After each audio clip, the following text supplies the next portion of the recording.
Hello friend, welcome back माय channel brilliant academy. तर मित्रांनो, आपण याच्या आधी मूळ संयुक्त, जुळमूळ, सहमूळ या संख्यांचे 4 प्रकार पाहिले. आता त्यात पुढची संख्या बघणार आहोत आपण, त्रिकोणी संख्या. बघा, नाव काय आहे? त्रिकोणी संख्या. तर त्रिकोणी संख्या याचा अर्थ काहीतरी त्रिकोणाशी संबंधित आहे. ते कसं बघूया. ज्या संख्या ठिपक्यांच्या त्रिकोणी मांडणीत दाखवता येतात त्यांना त्रिकोणी संख्या म्हणतात. बघा, ठिपक्यांची त्रिकोणी. आता ठिपके कुठे काढतात? तर ठिपके हे रांगोळ्यांमध्ये काढतात. तुम्ही बघितलं असेल आईला ठिपके मांडून रांगोळी काढताना. तर तसेच ठिपके या त्रिकोणी संख्यांमध्ये. पुढे बघू. या मांडणीतील त्रिकोणाच्या तिन्ही बाजूंची लांबी समान असते. कसं ते मी तुम्हाला उदाहरणाने सांगते. बघा बघा 3 ही त्रिकोणी संख्या आहे. तर बघा, ही अशा प्रकारच्या या मांडणीत मांडता येते. जसं का 1, 2, 3. त्रिकोणाचा आकार दिसतोय? हो, दिसतोय. आणि याच्यातली म्हणजे तीनही बाजूंची लांबी समान असते. ओके. तसंच बघा 6 6 ही सुद्धा त्रिकोणी संख्या आहे. मग आता बघा, ही 1, 2, 3, 4, 5, 6 रांगोळीच्या ठिपक्यांप्रमाणे मांडली गेला. आणि बघा, प्रत्येकामध्ये अंतर पण सारखं आहे. ठीक आहे.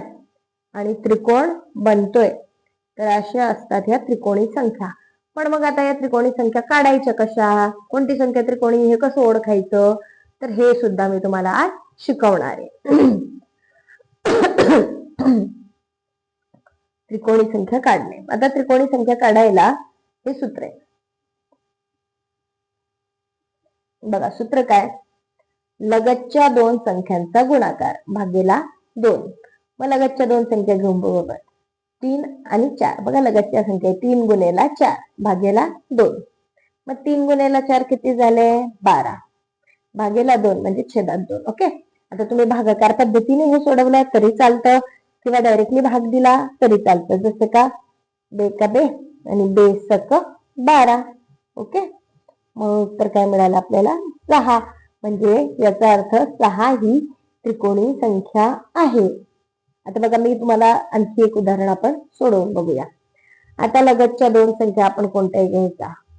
5 गुणेला 6 घेऊया. ठीक आहे.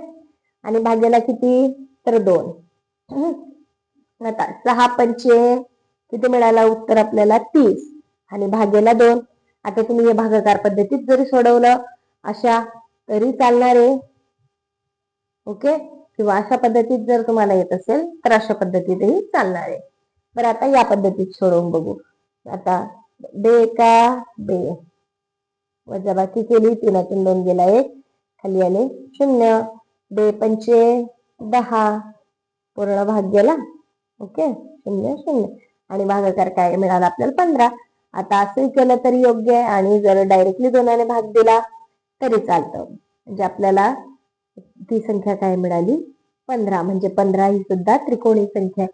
आता त्रिकोणी संख्या म्हणजे ती या पद्धतीने मांडता येईल. जसं का पहिले मध्ये 1 मांडायचा. 1, 2, 3, 4, 5, 6, 7, 8, 9, 10, 11, 12, 13, 14, 15. बघा, 15 ही काय झाली? त्रिकोणी संख्या. तर या पद्धतीने आपल्याला त्रिकोणी संख्या काढायची आहे आणि अशा पद्धतीने त्या मांडायच्या असतात. त्रिकोणी संख्या टॉपिक क्लिअर झाला असं मला वाटतंय आता. ओके. आता आपण चौकोनी संख्या बघूया. आता चौकोनी संख्यांची आणखी गंमतच आहे. बघा, चौरस संख्या म्हणतात त्यांना चौकोनी संख्या सुद्धा म्हणतात, आणि साध्या भाषेत सांगायचं झालं तर त्यांना वर्ग संख्या सुद्धा म्हणतात. ओके. एखाद्या संख्येला त्याच संख्येने गुणले असता मिळणारी संख्या म्हणजे चौरस संख्या होय. खूप सोपं आहे. आता एखाद्या संख्येला, म्हणजे आता कोणती संख्या घेऊया आपण? घेऊया 4 ही संख्या. आता 4 या संख्येला 4ने गुणलं, मग 4 चौक 16. आता बघा, ही झाली चौरस संख्या. आणि हिलाच आपण वर्ग संख्या म्हणजे वर्ग काढणे. आता 4चा वर्ग 16 म्हणजे 16 ही काय झाली? वर्ग संख्या असंही म्हणत असतो. ओके. तर अजून एक घेऊन बघूया. चला बरं, 2 घेऊन ये. 2 गुणेला 2 किती आले? 4. 2चा वर्ग सुद्धा 4 असतो, आणि 4 ही चौरस संख्या. आता चौरस संख्या कशी मांडता येते? तर बघा आता 4 ही संख्या आहे.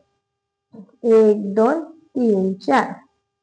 ओके, अशा पद्धतीने म्हणजे त्यांचे आपण म्हणू व्हर्टिकल आणि होरिझॉन्टल सेम सेम जर ते ठिपके येत असतील, सारखे येत असतील, उभी मांडणी आणि आडवी मांडणी, तर ती वर्गसंख्या, चौरस संख्या किंवा चौकोनी संख्या आहे असं म्हणता येईल. उदाहरणार्थ आता 16 आहे. आता 16 मांडता येत आहेत तर आपण बघूया. लक्षात ठेवायचं की आता ही 4 4 गुणल्यावर 16 होते. म्हणजे पहिल्या रांगेमध्ये आपल्याला 4 ठिपके, पहिली रांग 4 ठिपके, दुसरी रांग 4 ठिपके, तिसऱ्या रांगेत 4 ठिपके आणि चौथ्या रांगेत सुद्धा 4 ठिपके. बघा, 4 1 4, 4 2 8, 4 3 12, 4 4 16. ओके, तर अशा पद्धतीने पूर्ण चौकट पद्धतीने किंवा वरचे उभ्या रेषा आणि आडव्या रेषा किंवा उभ्या ओळी आडव्या ओळी होरिझॉन्टल व्हर्टिकल याच्यामध्ये जर सारखे ठिपके येत असतील त्या संख्येचे, म्हणजे ते ठिपके मोजून बरोबर त्या संख्येचे होत असतील, तर ती चौकोनी, चौरस किंवा वर्गसंख्या होय. इतकं सोपं आहे चौकोनी संख्या आणि त्रिकोणी संख्या. तर तुम्हाला माझं शिकवणं आवडत असेल, तुम्हाला कळत असेल, तर व्हिडिओला लाईक शेअर सबस्क्राईब जरूर करा. धन्यवाद.